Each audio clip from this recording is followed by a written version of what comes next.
Amy is joining us from Los Angeles, and she is a highly renowned artist, curator, educator, and musician. She received her MFA from Yale and her undergraduate degree from Art Center College of Design in Los Angeles. She teaches in the art department at Princeton and is represented by 47 Canal in New York City and has an extensive exhibition record, including shows at Matthew Gallery in Berlin, Gauthon in Paris, White Columns in New York, Gavin Brown's Enterprise in New York, the Green Gallery in Milwaukee, various small fires in Los Angeles, the Museum of Contemporary Art in Busan, Korea, the Honolulu Biennial, the Institute of Contemporary Art in Philadelphia, PS1 in MoMA in New York, and many, many more. And not too many years ago, we were very lucky to have Amy Yao do a solo exhibition here in town at our very own Ditch Projects. She's also quite active in curating, and her curatorial endeavors include shows at Jack Hanley Gallery in Los Angeles, China Art Objects in Los Angeles, and the Art Swap Meet at High Desert Test Sites in Joshua Tree. Amy Yao has been reviewed by and received mention in prestigious publications, including Art Forum, Frieze, the New York Times, Interview Magazine, Time Out Shanghai, Flash Art, Vogue, and others. And she's also written for publications, including Art Forum. I've been an enthusiast of Amy's work for a long time, from when I first met her in Los Angeles in the late 90s, when we were both in school at Art Center. And I should say something about the art scene at that time in Los Angeles, because it was kind of unique.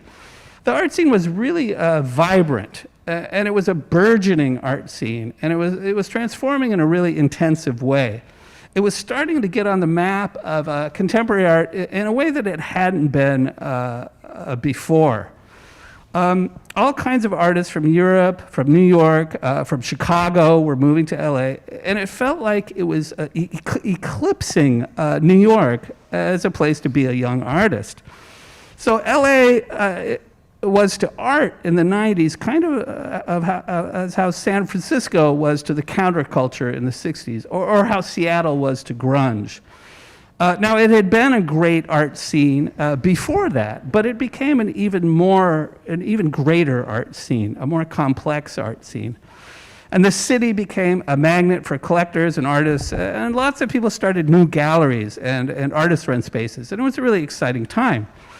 And one of the galleries that was really sort of a watershed gallery in this moment, and that rose almost immediately to international prominence and remains as such, was this scrappy little gallery started by a couple of artists and some other like-minded people. And that gallery was China Art Objects. And they didn't even have their own name. They just used the name of the curio shop that they moved into in Chinatown in Los Angeles. And one of the people who started that gallery, who co-founded it, was Amy Yao. And I think Amy might still have been in school when she helped start it. So almost out of the gates, Amy really had a hand in giving shape to the contemporary art world. But not only as someone who was sort of helping organize it by starting a gallery, but more importantly, and this is where I was really aware of Amy, was through her work as an artist contributing to the art world. You know, as someone who was making and exhibiting amazing artwork and continued to make amazing artwork. And I'm really looking forward to hearing her tell us more in depth about her practice, which is complex and surprising and multifaceted, and contributes originally and meaningful to the field of contemporary art. And we're very fortunate that she's here to talk about her work with us. So please join me in welcoming Amy Yao.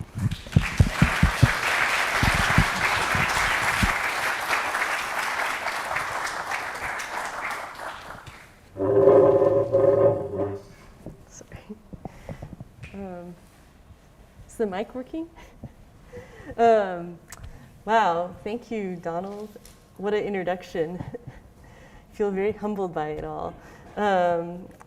Thank you so much to the University of Oregon for having me. Go Ducks. Maybe I'll take my mask off if that's okay with everyone. I'll try not to like spread. But that way I could drink my coffee because I'm kind of tired. All right, so yeah, thank you so much for having me here. I've walked around the campus, very beautiful, met a few students, really wonderful. Donald, old friend, great to see him again. So thank you so much. So I'll start off with like image of Los Angeles. And here's an image of a suburban tract home community. It's not the tract home community that I grew up in specifically, but just to kind of give you a sense of like how isolated one can be growing up in LA when you grow up in a community like this. As you can see, there's not much to do besides go down the street and see another house that looks exactly the same as your house or like slightly different. And like, you know, you could feel quite stranded growing up in a place like this.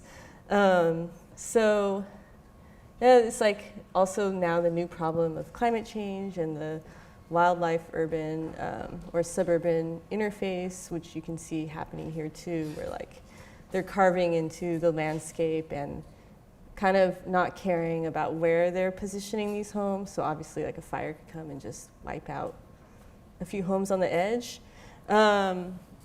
Anyways, so I grew up in such a kind of environment and felt quite bored and alienated most of my childhood. And I was one of few Asians in my community, so that also like furthered a sense of alienation. And so when I was in junior high, I was always into music, and when I was in junior high and early high school, I discovered some types of punk music. So I'm just going to show a few slides. One of the bands I really liked at this time was called Babes in Toyland. And they were kind of like feminist. They're from up here, kind of northwest area, I think Seattle-ish area, I'm not sure. And the record cover art for their records was made by Cindy Sherman, who's a photographer, and that's sort of how I came to find her work. Because being bored in the suburbs, you have nothing to do, so you just like read the thank you notes and the liner notes to these like CDs or records, and spend a lot of time like trying to figure out who people are, even though the internet was not really happening then. So I don't really know how I put two and two together. Maybe I like visited the MoCA in LA, saw a book, recognized the name. Being nerdy, I like memorized the name. So I was like, oh, great. So I was a big fan of Cindy Sherman when I was that age. And then also Bikini Kill, which is also a Northwest band from Olympia. The record cover art is a photograph by Tammy Ray Carlin, who now teaches at CCA in Oakland. And actually, that was one of the first exhibitions I'd seen that was not at a museum, was at Lace, and I found the info for it reading the LA Weekly, which is like a free like local publication. And she was having, I think it was a show with Kathy Opie. And so I kind of came to contemporary art like kind of through these people, like Cindy Sherman, music, and then art. Same with like then Mike Kelly and a few other, like Sonic Youth. They have a lot of artists doing record covers for them. So at the time it was, sorry, I touched the mic. At the time it was like the early 90s. I was in high school and we moved to Irvine, which was an even more alienating suburban community in Orange County, which back then they called the Orange Curtain. And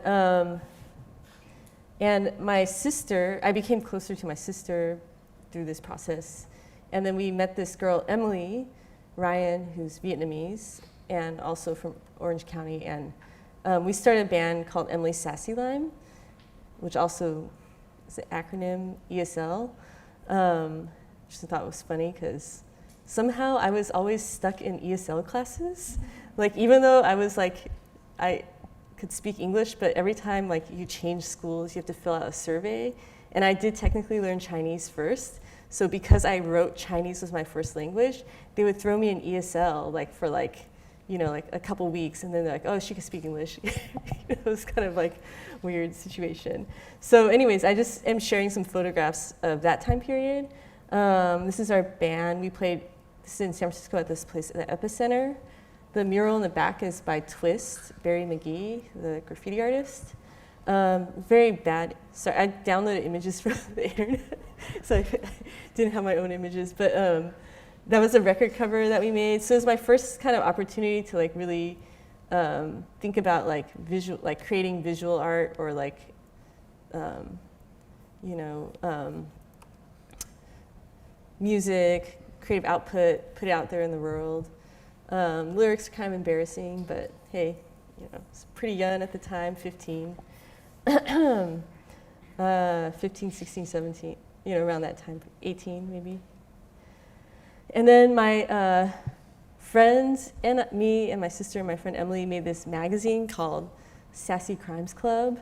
And then that didn't get published, so then I published it by myself in a different zine, like excerpts.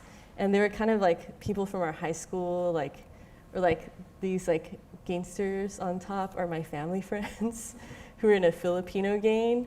And so like some of it's, maybe looking back on it now, it might seem a little embarrassing or like a little ridiculous, but at the time we were just like kind of making jokes about like hardcore Asians versus softcore Asians, and then like kind of playing into like stereotypes. Like my friend was a good writer, and she wrote these like kind of messed up racist jokes about Asians. So we were kind of like messing with this idea of like us being Asian, our identities, the kind of stereotypes, and like kind of trying to mess with that a bit.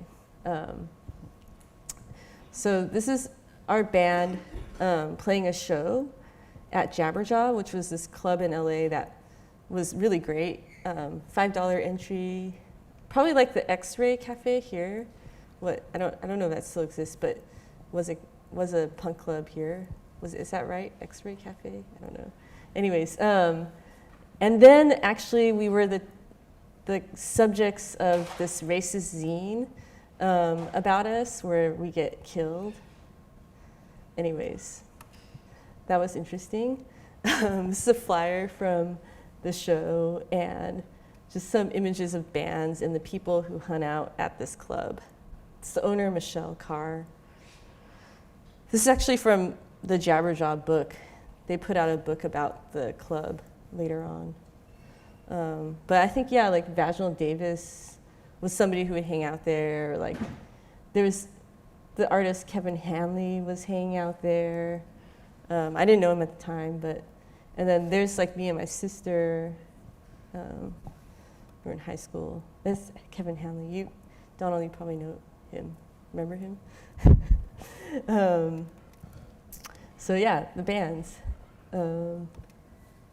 And they were really like, yeah, they were kind of smart because they didn't have a license for being a punk club.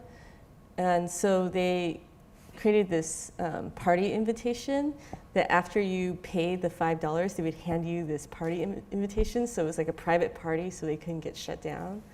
But eventually they did get caught and shut down. So that was like kind of, it all kind of ended very rapidly.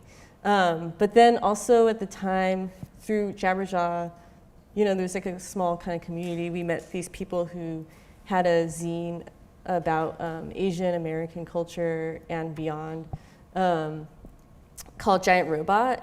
And then they organized a show with another band from up here called Kicking Giant. And yeah, it was cool. So we also wrote some things in the zine, like published manifestos and such. And like our friend Rop, it's very funny, it's in this band called Rice. They had a record called Fuck You, This Is Rice.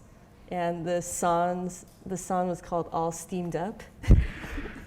So they were a hardcore band from San Diego.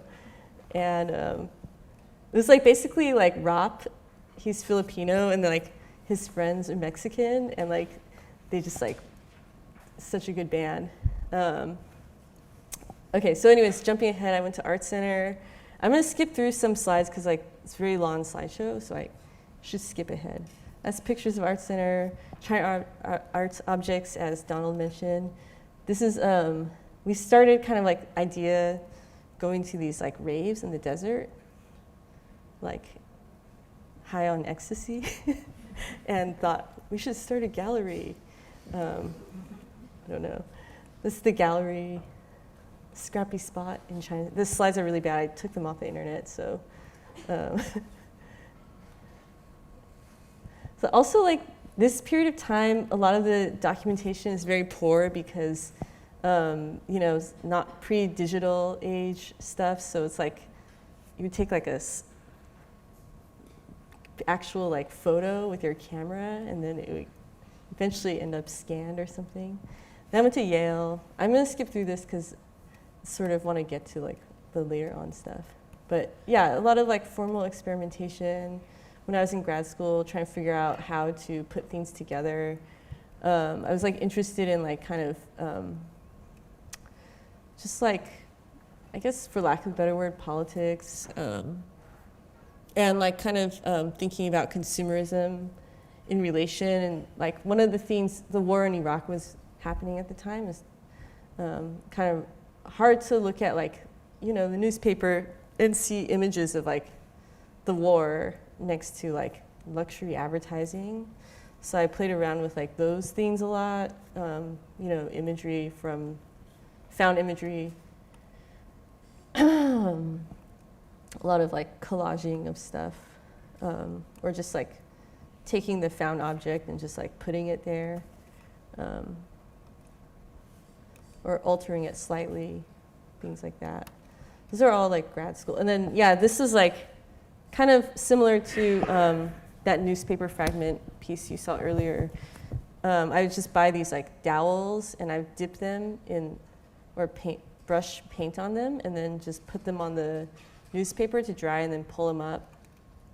And then oftentimes like, you know, it would pull up kind of like let it pull up the newspaper a bit, and then you would get these like rearranged text pieces, fragments. Those bad slides, sorry about this. It's like showing you a blurry picture. Yeah, so and then I was also working with these dowels in a different way, which is like working with them with hair. They were sort of like portraits. This one was a portrait of George H.W. Bush, which it's based on this story, like, I can't remember which election it was. I think it was like the election Gore versus Bush. And my sister and I, we were thinking we were gonna stage some kind of like event at the Ronald Reagan Library in Simi Valley, where we just like kind of illegally staged an event there. So we went to like check out the space, and we snuck into the tour because we didn't want to pay money to like Ronald Reagan. And we snuck in and joined the tour, and then they had like, I don't know if you've been to like presidential libraries, but they have like fake Oval Offices in the space, and they had like the fake Ronald Reagan Oval Office, and the docent of the tour was being really catty towards George H.W. Bush. She was like, you know, Nancy had wonderful taste, and like that's why the Oval Office looked like this. But you know, after Reagan left, H.W. Bush came in, and you know, he was just used to working in cubicles, so like, you know, he just decorated the whole place gray, and like it's like really like had no taste, and like just looked like a cubicle. Anyways, so I thought that was kind of interesting. Gray, the idea of like gray as kind of like a banal kind of low color, and so I don't know, I made that. This one was based on these images of clown protesters. anarchists that protest in Europe. Seems like they go to a lot of G8 summits, and they like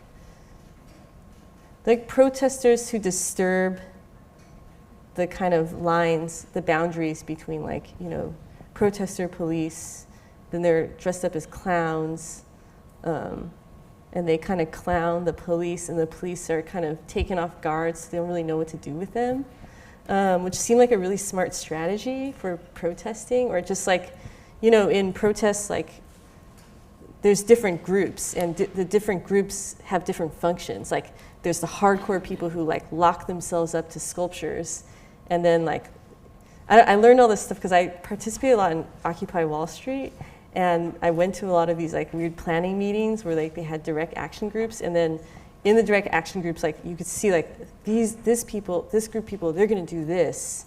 And it's like all very like planned sometimes. So we didn't have clowns, but it's obviously very interesting tactic. And then this other one, Hollywood Starlets, did a window for Saks Fifth Avenue during PS1, Greater New York. And this was interesting because I tried to make it what now you would call gender fluid. So I was trying to put like female items with male item, like, you know, whatever you want to gender, like articles of clothing or like whatever, accessories or makeup. If one was to gender that, then to kind of conflate it into one space with the disco light and these like, you know, like portraits of like a starlet. And they wanted product placement, so I chose Chanel because it's like very classic, like Hollywood kind of product. And then like after a day, Chanel pulled it. They were like, we don't want our stuff like display like this. So then I had to like choose, I can't remember, like Dior or something like that. But it's kind of interesting because, you know, one wouldn't think it's like that crazy.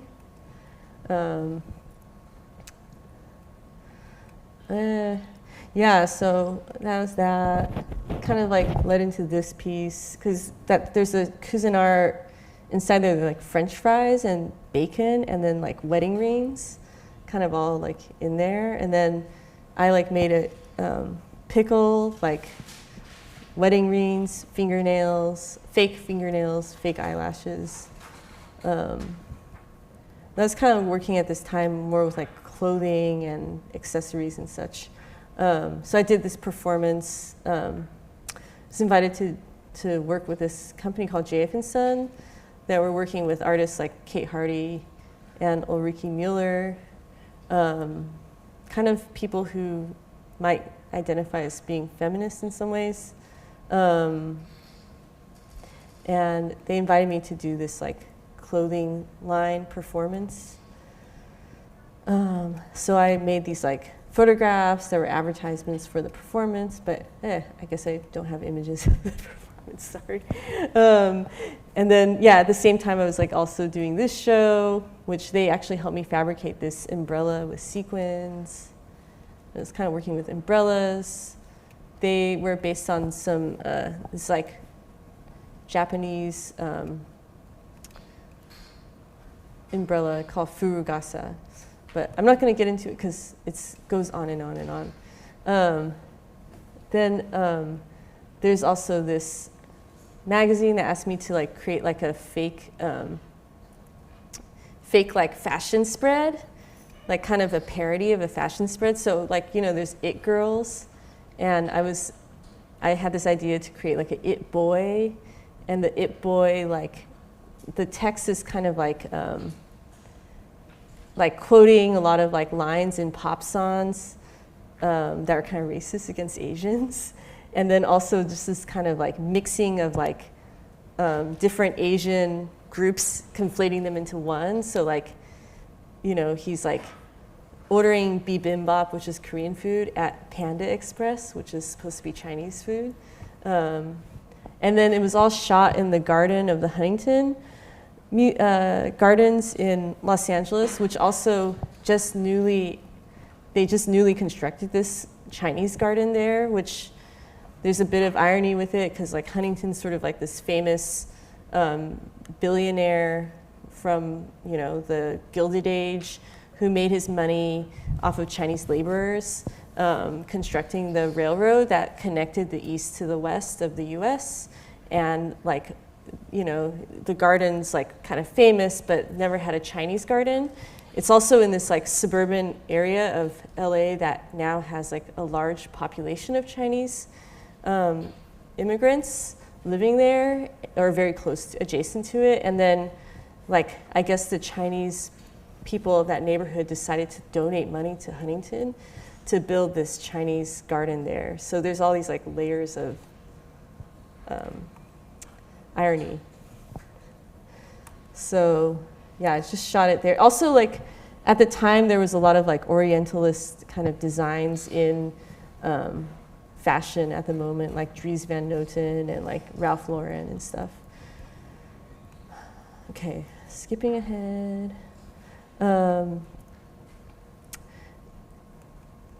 So yeah, so I did this show at 47 Canal called Skeletons on a Bender. At that time, I was spending more time in Los Angeles again, and I was thinking about kind of another way of thinking about identity, like geographical identity, I guess, like me as a Californian, because I grew up there, and then thinking about like the history of art from Los Angeles, like Light and Space, Finnish fetish artists, and the connection between Finnish fetish artists and like activities like surfing and hot rodding. So that's Billy Al Bankston with Andy Warhol. And I believe that's Billy Al Bankston surfing. And he actually, I met him later on, but he actually was one of the first surfers of the 60s or late 50s, 60s in Los Angeles with Ken Price, another well-known Finnish fetish artist. And these are just some works of that, examples of that work. So I made this series of ladders that use a lot of the same techniques that you would use to create surfboards, which is layers of fiberglass, resin, color rinse, and then like a lot of sanding and then all the ladders have on them names of different like artist run spaces that I participated in, like, you know, either having a show or like in some capacity. And I was kind of thinking about the ladder as sort of, you know, like a symbol of like networking. And I was thinking about project spaces, like, you know, as important as they are. I mean, I truly have to say I do like think that project spaces are really great, but I also think that like at times they could be used in this way, like there's a kind of like innocence to a project space, but then there's also like a kind of desire to network with these project spaces. So, but then I didn't want to make it like, I was trying to also implicate myself in this situation. So that's why I chose project spaces that I have been involved with and not just like something that has nothing to do with me. So yeah, this is China art objects, the pictures I showed you earlier. There's a ladder there, green gallery. And then these are just sort of, the thing about working with resin in this way is it's kind of a one-shot deal. Like if you mess it up, it's not much going backwards. So I made these really quick resin paintings. They're just on store-bought like canvas, pre-stretched canvases, and just kind of working with imagery and techniques with the resin and coloring the resin as a way to kind of work quickly through ideas to get to the other stuff. And I've done quite a lot of this like mixing of text with imagery and using a lot of found imagery, mostly from like advertising and whatnot.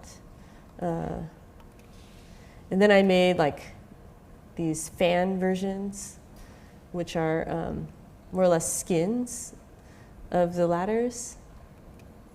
So I'm going to skip through this kind of quickly. Some examples of like the found imagery.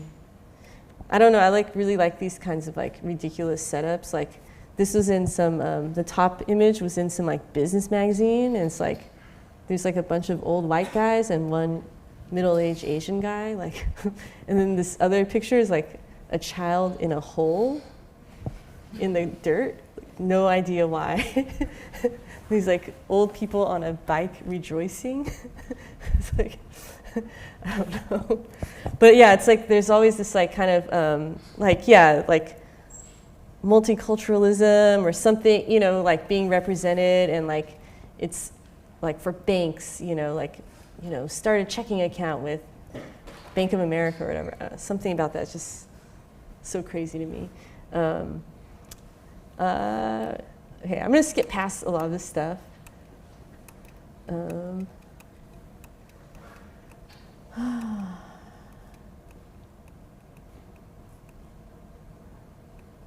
This was a crazy machine. I had the chance to work with these people. I'm not going to get into it, but I made these images with that machine, which is used to make like 3D scans of humans for like things like Avatar, the movie. And I was scanning flowers because flowers are very difficult to 3D capture through 3D technology. And this is more recent work. So I had the show 2016, Bay of Smokes, and the kind of impetus for the show started my studio. Do you see where it says Exide battery plant? So right across from that, it says Washington Boulevard, and like almost directly across the Exide battery plant was my studio in LA. And when I had my studio there, like I got a note under the door that said like, you should get your blood tested for like lead, because you might have lead poisoning. I was like, okay, that's really crazy. And then slowly it got revealed to me that like this Exide battery plant had just been shut down and had been leaching lead into these neighborhoods for decades. And the city knew about it, but never shut it down. I don't know why. There's a lot of other kind of industrial activity happening around this area. It's very intense. And so I, you know, it's an ongoing project for me. I'm just learning more and more about like what's, you know, happening in these neighborhoods and how to be helpful. But it's, there also is a pesticides factory like down the block from my studio, which I still don't really, it's still kind of mysterious. I tried to research what pesticides they were making, and it was kind of hard to find out. But the FBI came to my house because my studio mates were taking photographs while walking their dog and drinking iced coffee near the pesticides factory, and apparently that's a serious terrorist target. And so they like came to my house and they were like, do you know these people? And yeah. Is this your car? Yes. And like they wouldn't really tell me why, but I kind of figured it out over time. But so I made this video. It's a trailer for the show, but it gives you an idea of the neighborhood. It's shot between Long Beach and Commerce, which is where the studio was. That's the pesticides factory.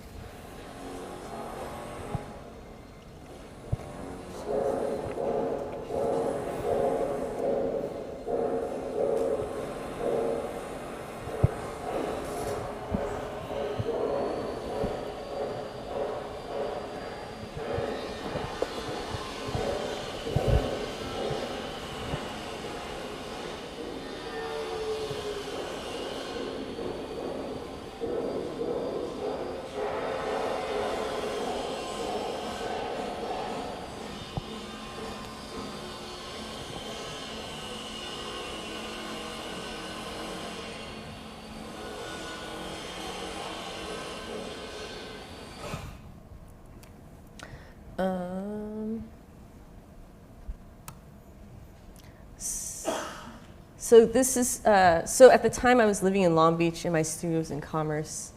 This is how Long Beach used to look in 1923. Some of the video was shot in the area that looks like a hill with a bunch of oil drilling wells. And that hill was known as Porcupine Hill.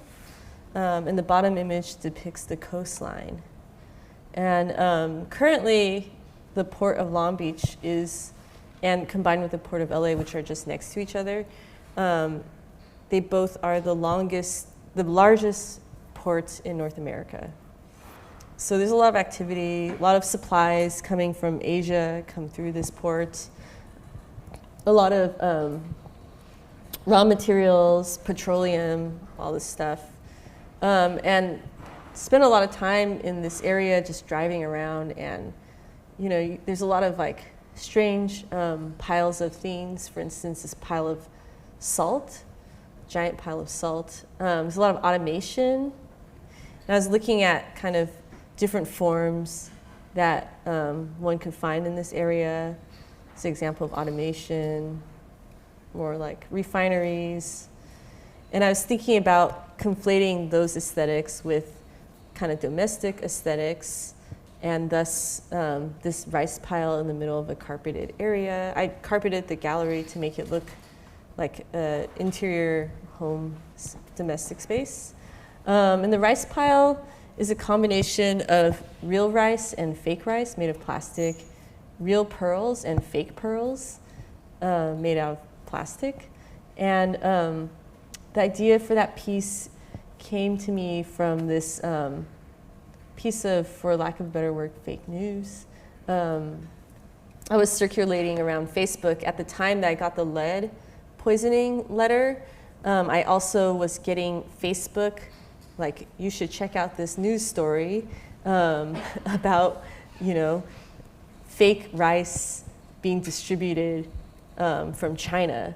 And so after looking into it a bit and realizing, like, okay, the fake rice is not coming to the US, and that's, the whole thing just felt very strange to me, and politicized in some ways, just, like kind of anti-China rhetoric, and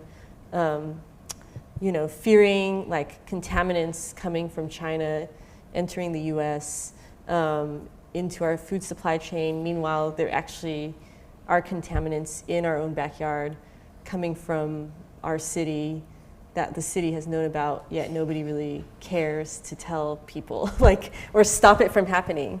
So I was just thinking about those ironies, and thought about this piece. And there's other parts of the show. These flowers were inserted into the wall, so I had cut this square into the wall and stuck flowers in there. There's also, like, the floor was littered with these rubber brains and rubber bones. And those pieces, I was kind of thinking about, like, labor and, this idea of, like, flexible labor, which I feel like my generation was really, like, part of that whole flexibilizing of labor. Like, being a person of the 90s, it's like more freelance, more like, like you think about Uber and all these companies, it's like you just like work for them, but you're an independent contractor, and like, you work and work and work, but like, you don't get like protections and like, whether it's intellectual labor or it's like physical labor, this idea like of it all being rubber, like the pieces are both called support, and just thinking about the idea, like, how are you supposed to support yourself when you're so flexible? Like, the bones are flexible. Like, can a flexible bone support your body? Probably not. Like, your brains are just bouncing all over the place. I don't know. So I was just kind of thinking about all that. Yeah, there's like lead blankets on these like fancy towel racks. There was this, let's see, there's one room in the show where I darkened the lights to look like a old warehouse lighting. And my studio mate, Sean Raspit, works a lot with scent. And so he and I created this scent that reminded me of scratch and sniff stickers from my childhood that smell like garbage or like gasoline. And I was thinking about how like it's like habituating you to this idea that like you're just supposed to smell gasoline. It's like really cute. And then yeah, these flowers are like very like, they're like kind of inexpensive artificial flowers that you just see like, you know, it's very common to see them at 99-cent stores. They're probably made in China. In fact, my mom, when I was in junior high, worked at a fake flower warehouse in downtown LA, distributor of these flowers, which they were coming from China. So, and then these metallic eggs floating in grease. These are like fancy, like in a fancy home, they would have these vacuum cleaning systems which go through the walls. And partly I was thinking about like this kind of, like the further you get away from like, you know, the more wealthy you are, your home, the wires and all the kind of signs of pathways for where electricity comes from, or like, you know, the pathways to like the production of goods, like raw goods, whatever, are so hidden that like, you know, you don't even see the vacuum anymore. It's like in the wall. And, you know, like the refrigerator is just seamlessly attached to like the counter and cabinets and whatnot. So thinking about that, this is a bubble machine that was on a timer, and it just kind of sprayed bubbles out into the courtyard, the space, the bones. Okay, so I'm going to kind of jump ahead. You can see that's the, this was a show I did in Norway shortly after. And I was printing these surface acoustic wave device schematics. I printed them in a dark room with like an enlarger, colored some of them, and then others just black and white. But they're like early military, like they're used, these like schematics are used now for like drones or like cell phones, things like that, wireless devices. But they, at the time, were developed for military use. But they also look kind of like op art. So I was thinking about like the aesthetics of it all, and just, and then I also shot this video in China. But I don't know if we have time to really watch it, but we could watch maybe a section of it, if that's okay. I don't know. Is it okay? Okay. How do I do this? Oh, maybe I just have to end this show for a second.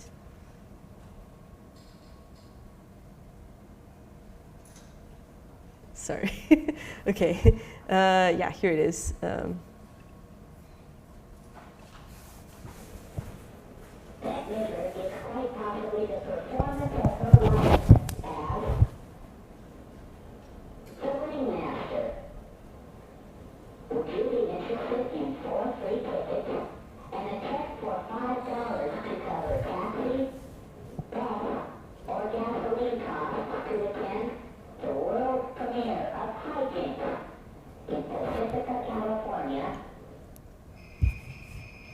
We've heard you've been really good this year. We sent around 2 free gifts for you. Right, Santa? And look at this. And we'll make all your Christmas dreams come true. Right, Santa? It's good to be the Santa.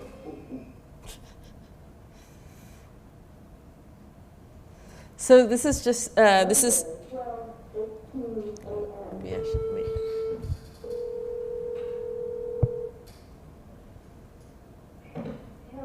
Yeah, you take sax lessons.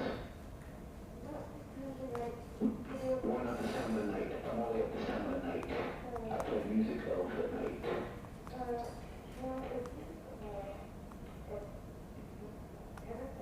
No, I'm not awake in the day. Read my lips. Scary.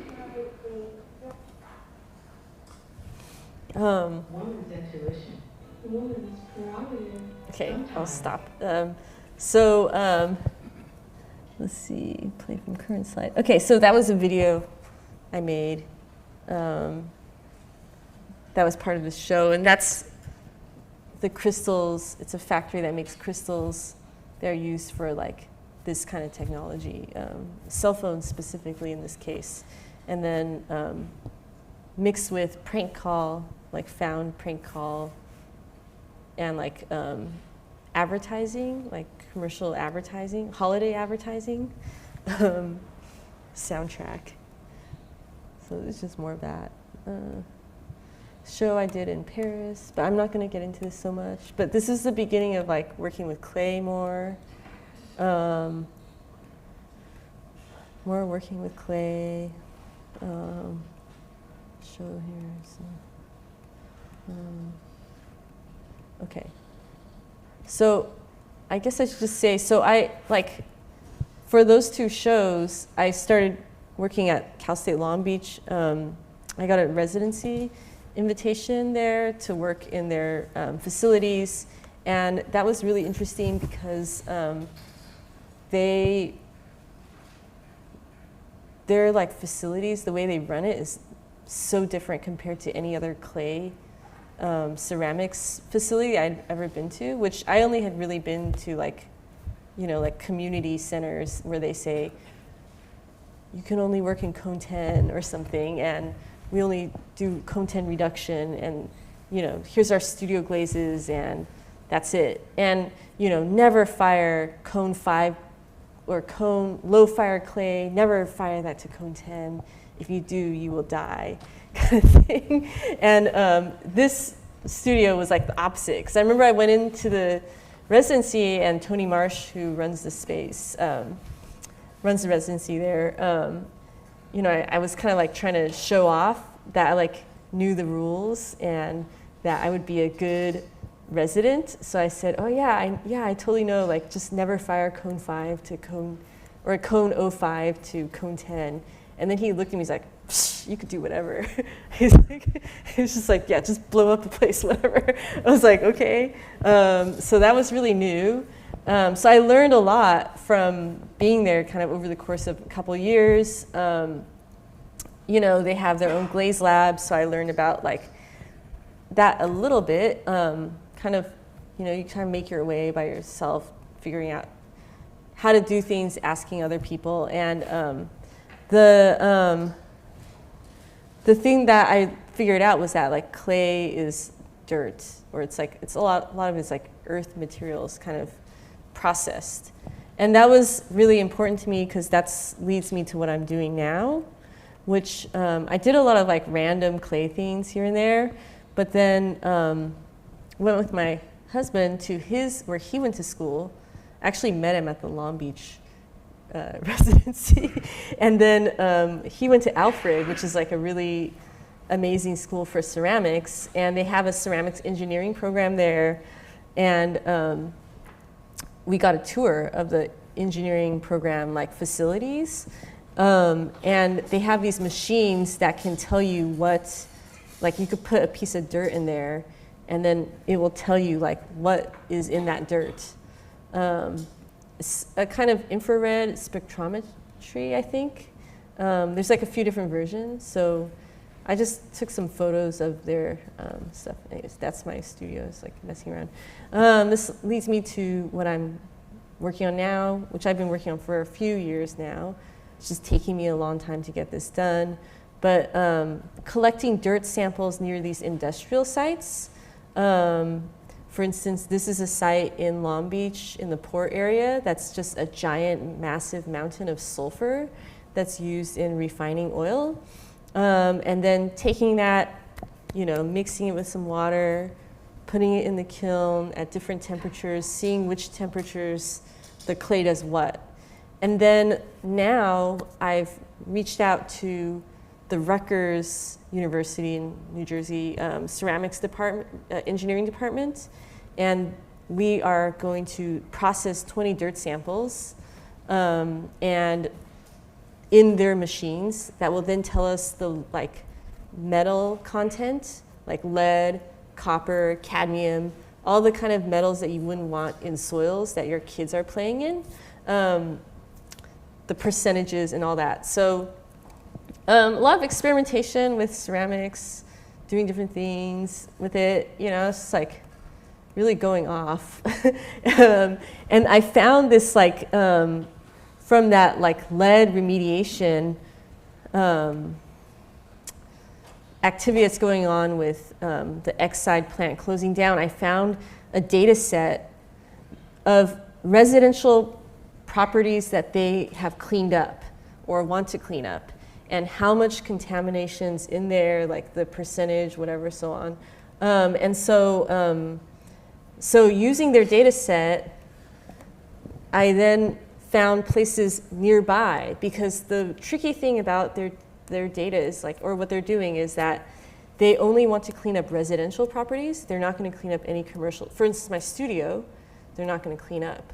So, so I thought, well, you know, and I was talking to like this architecture master's student who's working a lot with like ideas of waste also, and just about how like waste cannot be contained. You know, you can't just say like, dirt, don't blow across the street. You know, like lead dust, don't blow there because that's a residential property. Oh, that's a commercial property. Like, you know, there's no like clear-cut lines. It just things kind of like, you know, it's like go to a landfill. It's like a bag's just going to blow over the gate, you know? So it's the same idea. So looking at these sites, it's like, okay, well, that's the site where they cleaned up the soil, but right across from it is a baseball diamond. So we went to the baseball diamond and dug up dirt. And so the data we get from that, we hope to contribute back to activists who are working in this neighborhood. And then also then I will make clay surprises with that. Here's my dirt sample collection that's about to be shipped out. Another couple projects. So I've been working more and more collaboratively with science people. Kind of all of that started really also with this, which like is biodegradable algae-based foam plastics. And I found out about it because I was into surfing, and I was like reading some article about like surfboard blanks are made out of like plastic foam, and this one company makes biodegradable foam. So I reached out to them to see if I could get some to work with, and then they're like, actually, we get all our foam from these UC San Diego researchers. So I reached out to them, and then they're like, yeah, we gladly help you. So nice. And they like helped me make these like bears out of foam that then decompose. So I did this installation in Hawaii where I had these bears decomposing in soils. There you can see like different levels of degradation. This is the lab. And people who work there, the scientists, are also surfers, which is kind of funny. So that's like their samples after they put it in a compost bin, and then they like put a microscopic camera to take pictures of like the microbes. Those are the scientists there, very nice. Then I also did a project with the botanical garden, working with the idea of invasive species. And it's kind of a long story. I'm trying to end this slide lecture, sorry. But this is a ficus tree that came out of a cutting from the tree, the actual ficus tree that supposedly Buddha was enlightened underneath. And the person who owned the land of this botanical garden, kind of like Huntington Gardens, was a really, really wealthy person called Mary Foster, who like met the Buddhist monk who brought the cutting, and they put the cutting, you know, into the ground. It was a sapling, and it grew into this big tree. And then they thought, well, this is never going to be an invasive species of Hawaii, because Hawaii is like very, you know, it's kind of a difficult place. Islands are difficult when they have invasive species, but because the only pollinator for this tree has to come from Southeast Asia. It's a certain kind of wasp, and what happened was the wasp came by ship, probably, to Hawaii, and the the only reason why they know the wasp is there, because I think they haven't seen it, or maybe by now they have, is because the tree started to like reproduce. And so, you know, I kind of wrote this whole thing about this tree and had a sapling in a pot. But yeah, I like kind of wrote this long kind of thing about it because I thought it was interesting to think about the idea of borders, about like consumerism and transportation and how things like animals and plants species move around, you know, as a kind of byproduct of that consumerism, and also how like the symbolic nature of these kinds of plants and animals can change over time based on like our how we perceive them. So like, you know, at one point this tree was like sacred.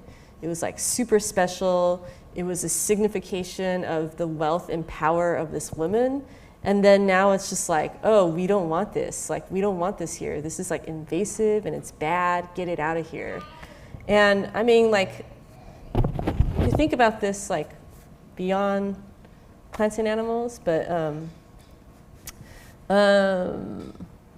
so I started also working, because I'm doing a show in Dallas, and they have this clam issue there, but actually it ends up it's not as much of an issue as touted by the websites online. After talking to, I reached out to a bunch of different people working in Dallas with invasive species. Some of them work for the USDA. They're like, actually, we can't even get you that many samples of the clam anymore because there's not that many of them. But it's also funny because the clam is called the Asian clam, or also Corbica flumea. And it's, in Asia, it's kind of, it has all these kind of names attached to it that like are positive, like the golden clam, the prosperity clam, all these things. And then, you know, in America, it's like the Asian clam. But then the scientific community has a scientific name. They hardly ever use the Asian clam. And, you know, I was working on this and thinking about all this, and then like COVID hit, and it just seemed really like, I don't know, like just the kind of politicization of like, and kind of racialization of like animals or plants, and the kind of fear mongering that goes on with it. It's just kind of interesting to me to think about as like a kind of place to think about art making amongst all this. And so I'm kind of working with this clam, getting samples of it wherever I can, maybe making molds of it and stuff. Don't really know fully where it's going yet, but it's something I'm working on. And I guess I also think the thing about it, I also read this book, which is really interesting, where they talk about how like a lot of the animal and plant migration is also happening because of climate change, that like certain reefs have been moving a mile a year just because of climate change. Like they've been moving by themselves, you know? So it's not to say that like invasive species can't be an issue, or, you know, that we should ignore that, but just also just to think about like the language around it, the kind of culture around it, you know, all of that. And to not just be so like quick to think like native species are good and like invasive is bad, and like, you know, maybe to just be a little bit more nuanced in how we think about and talk about these things. So anyways, thank you.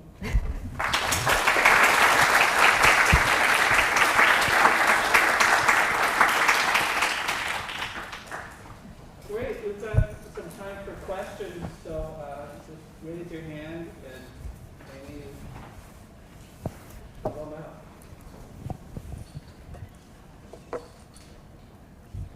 I'm curious about this now. Yeah, I want to recreate this with the Asian clam, but this is actually not the Asian clam, it's the zebra mussel, which I think actually they said is more invasive than the Asian clam. Yeah, it's zebra mussel all over the shopping cart.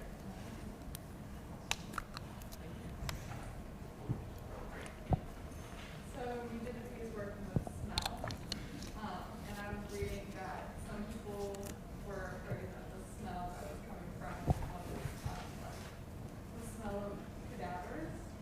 What was that like for you? Was that like a fresh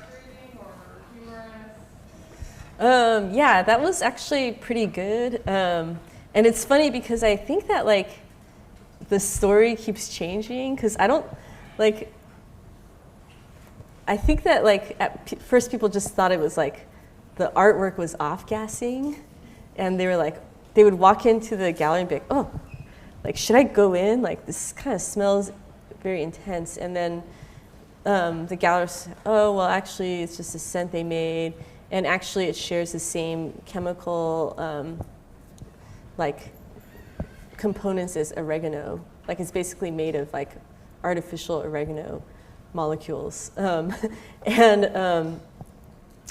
But then, yeah, like it's funny because I wanted that to be part of this like repulsion, to be part of the show. And so it kind of like worked well, but it also was like a deterrent, I guess, for some people to go in to the show. Yes. Thanks so much. This was really exciting work to look at and so much of it. I really loved your comments about flexibility and rubber, which I thought also kind of connected to the piece with the ladders in terms of just this kind of reality of 90s, 2000s up to the present, this pressure to be an artist or cultural producer now. There is this kind of crazy expectation that you're going to do all and everything. You're going to be an artist who works in all media. You're also going to be a curator. You might start a gallery space. You are going to have a blog, et cetera, et cetera. And it's fascinating because it feels like in some ways your own practice kind of embodies that, or your own would be a good example of that. But then you're also critical and kind of self-reflexive about it. So I'd be curious maybe to hear a little bit more about that tension, and then also to hear about the pressure you have felt, which also is a very like contemporary phenomenon as a visual artist, to be able to articulate your work theoretically or using a particular kind of vocabulary to speak about your work. And to maybe have a like kind of coherent framework for it as being a kind of condition of contemporary art making. So it's kind of a rambling question, but Yeah. Yeah, I mean, it's, yeah, I think it's true what you're saying. Like, you know, I think that like with my practice and how like rambling it can be, I think that like all of that happened pretty organically, I'd say, just because, you know, I mean, it is fun to do all those things. Like one kind of would hope that there's no limits to like what you can and cannot do as an artist, right? Like if you're like living in a bohemian kind of fantasy of being an artist, like maybe you're like doing it all, you know, like with your friends, and like it's really great. But then, yeah, I think that like those moments where like it comes out in the art, like a kind of darker version of it, kind of comes from like a kind of sadness about that too. Because like as much as you want those things to be sustainable, they aren't always sustainable. And like there's like, yeah, like there's a toll. And so I think that's sad. But, you know, maybe it's not that gloomy, but just it can be, you know, like if you think about it, if you sit back and reflect on like your life or like how you've contributed to these things, like, you know, like the flexibility of being an artist or like a freelancer, it's like, you know, on one hand, you're free to like go somewhere if you want to go, like you don't have a boss or something, but then you kind of do have a boss, and like it's not really as liberating as you would think.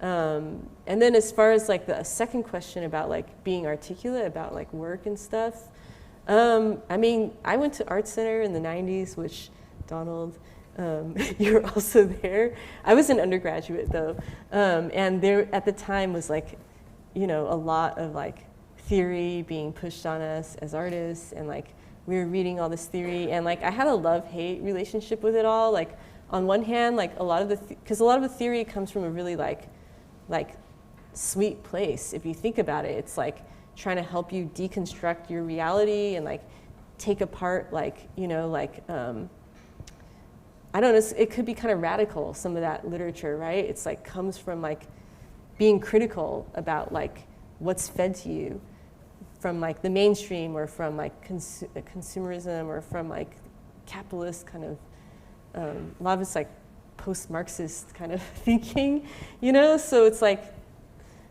but then on the other hand, like that it should be like expected of every artist seems kind of lame.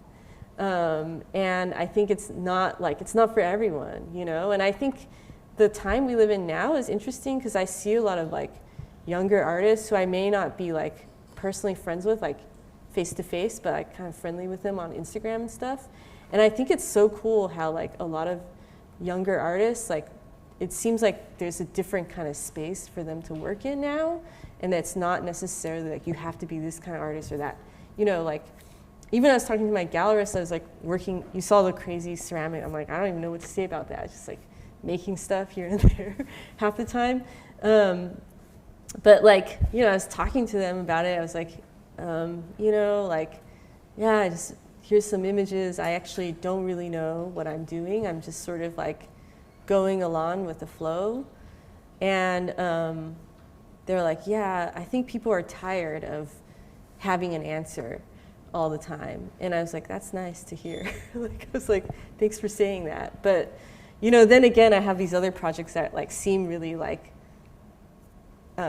more specific. So for me personally, I kind of like all, like, you know, whatever works for whatever reason. I don't know.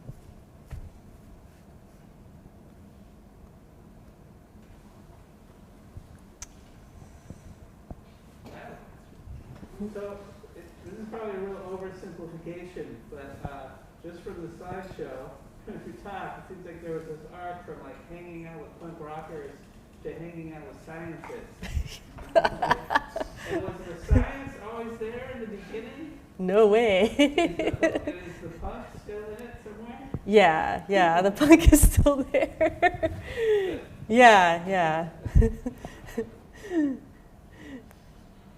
Yeah, the scientist part just came out of like, I guess you know, like the dirt. It's like there's no way I could do it on my own. So, yeah, it's like gotta reach out.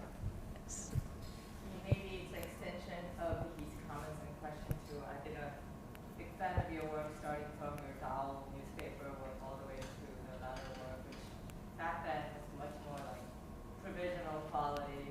There's also sort of low-tech punk rock quality, and then goes to sciences. But then there's the overarching interest of yours, which is politics. Mm-hmm. Do you think that, do you see yourself as like potentially extended to activism or Yeah, I think so. I mean, I hope so. I think it's really difficult to do that, you know, but like I want to be useful to other people, or I don't know if that makes sense. Yeah. Because I mean, like, yeah, with the Riot Girl stuff, that was definitely like an activist moment, you know? And then like when I was doing all the Occupy stuff, that was pretty like intense. And then, you know, just like, I tried to organize some stuff, you know, continuously like that goes along those interests, but sometimes it's not always easy. Yeah. I think we should wind it up. Well, thank you. Thank you.